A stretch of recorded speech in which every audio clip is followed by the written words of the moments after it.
Alright, welcome back ladies and gentlemen to the Chupacabra Tutorials channel. I'm your host Larry, and today we're talking about pal management. More specifically, making sure all the pals have a task, and not just any task, but doing the task that you actually want to have done. Namely things like the fact that this Reptyro doesn't seem to be doing anything, even though he could be, and some of the other pals are kind of stuck in a loop of just moving stuff over and over again, when they could be prioritizing things differently. So one of the things that you can unlock inside of the game is a monitoring stand.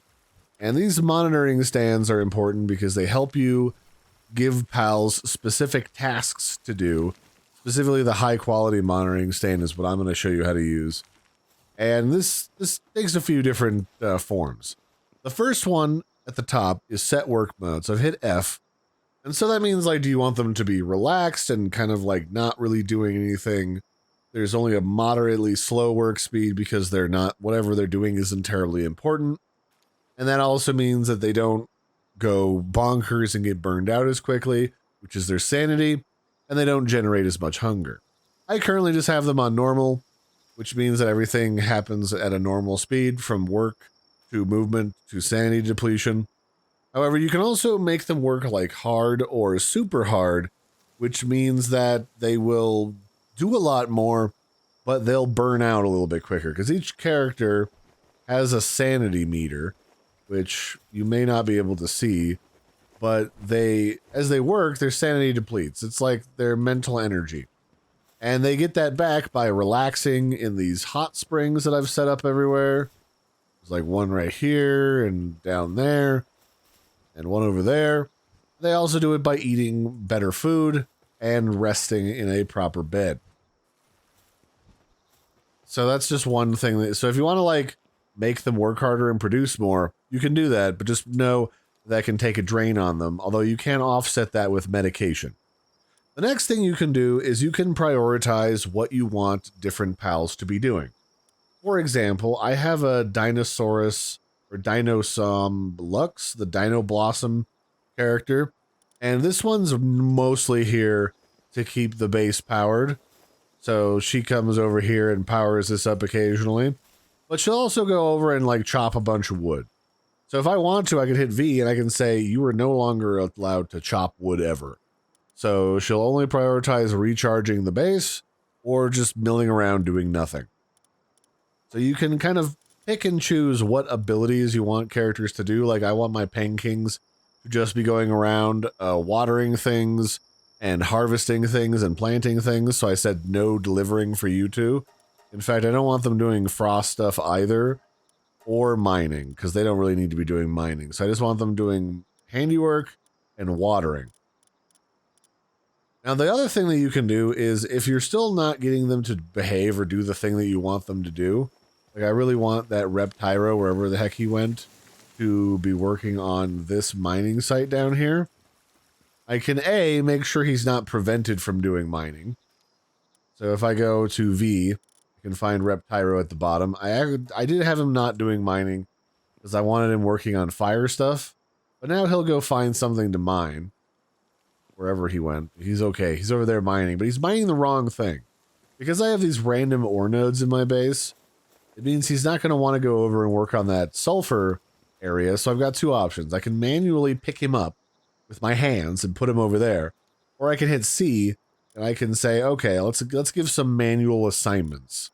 So this is my sulfur quarry. I can click it and then I can say, hey, Reptyro, you're not doing anything right now. Go mine the sulfur. To the sulfur mines with you. And then he'll work exclusively on the sulfur until either this deal hits like 9,999 or I tell him to stop. Similarly, I have this other guy, Moldron. He's up here. His whole job is to cook salads or whatever I tell him to cook. So he just waits here until I give him a new command. Make sure that he actually finishes cooking stuff when I tell him to finish cooking stuff.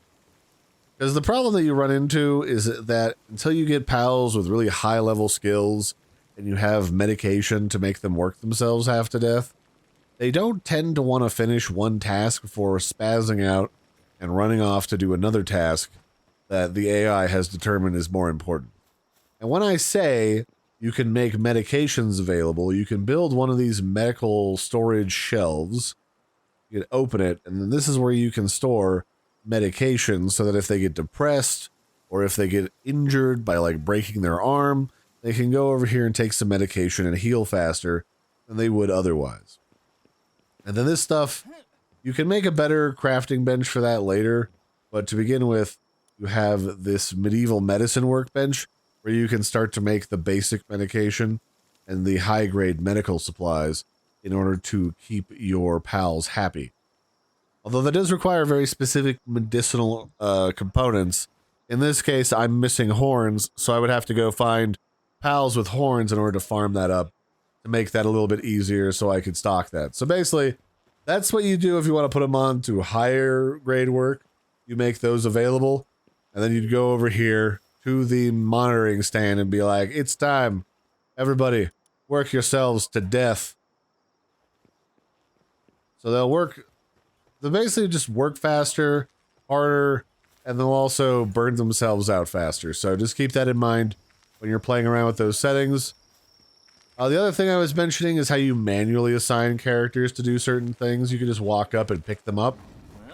And then you look at whatever thing you want them to work on. Like, let's say I wanted him to mine rocks instead of the sulfur.